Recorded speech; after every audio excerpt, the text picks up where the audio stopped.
'07 Harrison Clarke Syrah from Saint Ynez.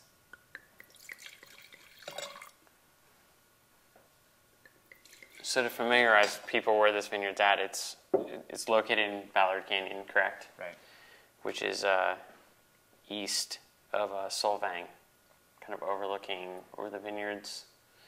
Stoltman, Purisma Mountains, kind of over here. It's kind of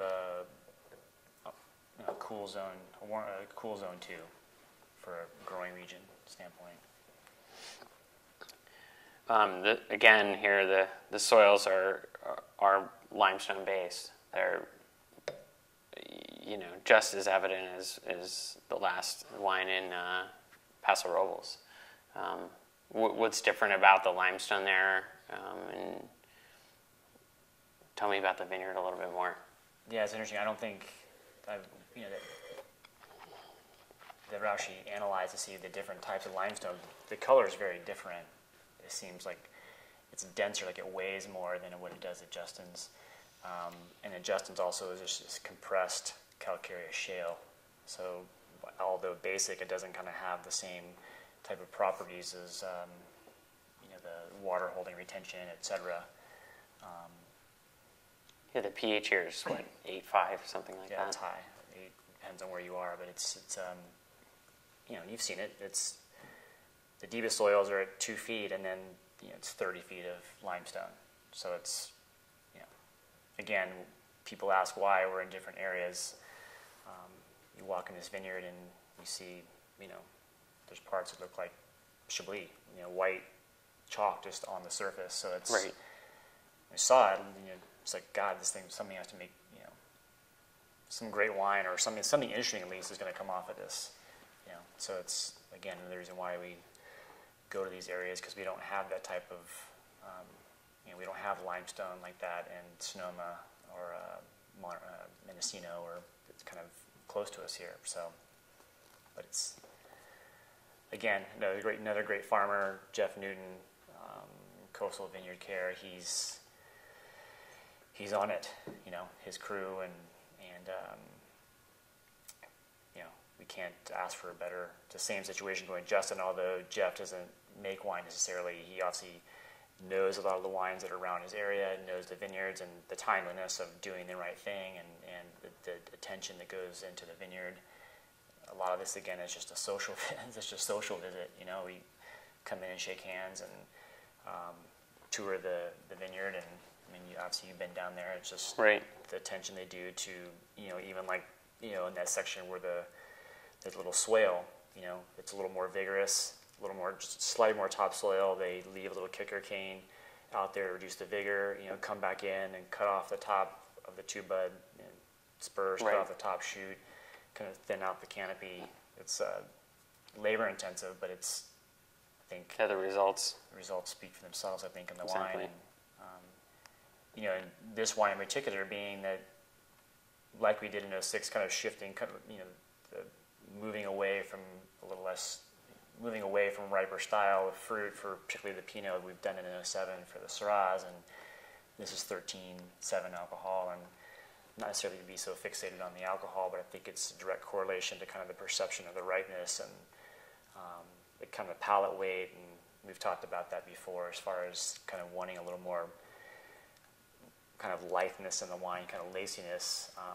If Syrah can be perceived that way, it's great. Yeah, those of you who've had Saint Joseph's or Côte Rôties or even Cornas, there's still a palate weight that is still so much lighter than what we achieve here, and I think that's trying to find that balance for us here is kind of the goal, and again, 1 year at a time. Yeah, this is definitely one of the most feminine style Syrahs that we get to taste often. I think the high pH soils lend themselves to much more balanced wine, brighter acidity, fine grained tannins. Yeah, this is definitely one for the vault, so you should put it away for a while. It's a good 5 to 7 years, I think, before this thing starts to be really, 50% stem inclusion. I think it has structure, but I think it's interesting, like when you do drink the wines from Northern Rhone, how there's still, you can like coax some pleasure out of it. You can put it in a decanter and have some food with it, and still kind of, realizing that it's going to be great later. Exactly. And that's, I think, what our hope is for this, is that you can put it in a decanter. It's still approachable now, but I think it's only going to get better as kind of the stem tannins kind of resolve themselves a little more and become more integrated, and the tannins from themselves, from the Syrah, just naturally becoming integrated. And I mean, the nice thing about this is just the less obvious oak impression than we've gotten off the other vintages. It's moving away from 30% was kind of the norm. We started thinking that was not a high level oak, which isn't, but it's amazing how little new oak that seems like Syrah, particularly with stems, can handle.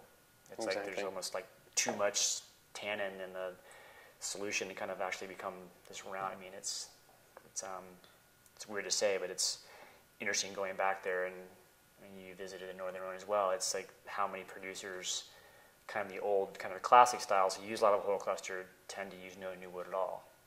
The Claps and the Versailles and Alamans, etc. I think it's kind of coming full circle, I think, for us, and after 10 years, kind of saying, wow, it's less new wood is actually better, and letting the kind of vineyard speak for itself, as opposed to having this other tannin in there that really at times has a hard time resolving itself. Exactly. So I've always thought about that the super saturation, where you can only dissolve so much sugar or salt, say, in a liquid, and just it won't take anymore. I think that's not, in a weird way, it's kind of like that with tannin. You've got oak tannin and Syrah tannin, and then you've got the stem tannin. And I think less new oak is definitely allows those other two to kind of become, again, resolve themselves and become integrated, as opposed to kind of stand out, not be able to come the wine definitely, over the last couple of years of we making this, you definitely can see the vineyard more and more, and we're obviously learning more about the vineyard and how kind of to, treat it here in the winery, and that's more red fruits now. I think that we're smells like cherries, and just really interesting, very pretty. But again, one I think that needs some time, or decanter.